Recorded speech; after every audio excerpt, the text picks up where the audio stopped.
Middle east में Yemen का Houthi America और इजराइल के लिए बड़ी चुनौती बन चुका है। हूती ने लाल सागर में इंटरनेशनल शिपिंग कारोबार को पूरी तरह से ठप कर दिया है। अमेरिका, इजराइल या किसी अन्य पश्चिमी देश का जहाज यहां से जैसे ही गुजरता है, हूती उस पर तुरंत मिसाइल, ड्रोन और रॉकेट फायर कर देता है।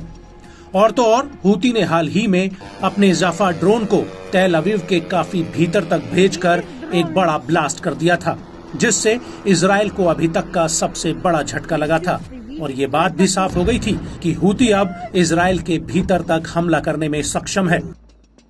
लेकिन इस हमले में इजराइल के एयर डिफेंस सिस्टम की सबसे बड़ी चूक सामने आई थी। वो ये थी कि इजराइल का कोई भी एयर डिफेंस सिस्टम इसे इंटरसेप्ट नहीं कर पाया था। दरअसल हूती इजराइल और अमेरिका के खिलाफ सस्ते ड्रोन या कॉपी की गई टेक्नोलॉजी से बनाए गए हथियारों का इस्तेमाल कर रहा है। वहीं अमेरिकी सेना पिछले करीब 1 साल से लाल सागर और अरब सागर में हूती के हमलों से बचने के लिए बेहद ही महंगे और कम एडवांस टेक्नोलॉजी का सहारा ले रही है। अमेरिका ने लाल सागर में एयरक्राफ्ट कैरियर के साथ कई जहाज और एयर विंग तैनात किए हैं, जिनसे एक दिन में फायर किए जाने वाला गोला बारूद करोड़ों डॉलर का है और अब तक ये खर्च $1 अरब को पार कर चुका है। कार्लोस डेल टोरो का कहना है कि अगर हम $50,000 के एक तरफा ड्रोन को $30 लाख की मिसाइल से मार रहे हैं, तो ये लागत के हिसाब से अच्छा समीकरण नहीं है। सेक्रेटरी कार्लोस ने सवाल उठाया कि ऐसे हालातों में सबसे बड़ी मिलिट्री और अमेरिकी डिफेंस इंडस्ट्री कॉम्प्लेक्स सस्ते हथियारों को क्यों नहीं बना सकते। मिडिल ईस्ट में अमेरिकी नौसेना का मानना है कि वो एक ड्रोन को गिराने के लिए SM-2S, SM-6S और SM-3 मिसाइलें इस्तेमाल कर रही है, जिनकी कीमत $20 लाख से लेकर $2,79,00,000 तक है। और जुलाई 2024 में अमेरिका के आइजनहावर कैरियर स्ट्राइक ग्रुप ने लाल सागर में हूती के ड्रोन्स और मिसाइलों को इंटरसेप्ट करने के लिए करीब 155 SM मिसाइलें और 135 टॉमहॉक क्रूज मिसाइलें फायर की हैं, जिनकी कीमत प्रति यूनिट $20 लाख तक है।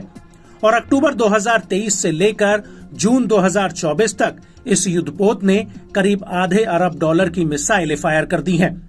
इसके अलावा इसके पास मौजूद एयरक्राफ्ट्स ने 420 हवा से जमीन पर वार करने और 60 हवा से हवा में वार करने वाली मिसाइलें फायर की हैं। वहीं USS ड्वाइट डी आइजनहावर के कमांडर का कहना है कि उन्होंने AGM-114 हवा से हवा में वार करने वाली मिसाइलें, जिनकी प्रति यूनिट कीमत करीब $1,50,000 है, और AIM-120 हवा से हवा में वार करने वाली मिसाइलें फायर की हैं। वहीं दूसरी तरफ यमन का हूती अमेरिकी सेना पर इराक और सीरिया के रास्ते और एक तरफा आत्मघाती ड्रोन से हमले कर रहा है। अप्रैल 2024 में ईरान और उसके सहयोगियों ने इजराइल की तरफ 300 से ज्यादा ड्रोन, क्रूज और बैलिस्टिक मिसाइलें दागी थी, और इनमें से अधिकतर हथियारों को अमेरिकी एयरफोर्स ने इजराइल पहुंचने से पहले ही मार गिराया था, और अमेरिकी सेना ने इन्हें गिराने के लिए पेट्रियट मिसाइलों का इस्तेमाल किया था, जो बेहद ही महंगी हैं।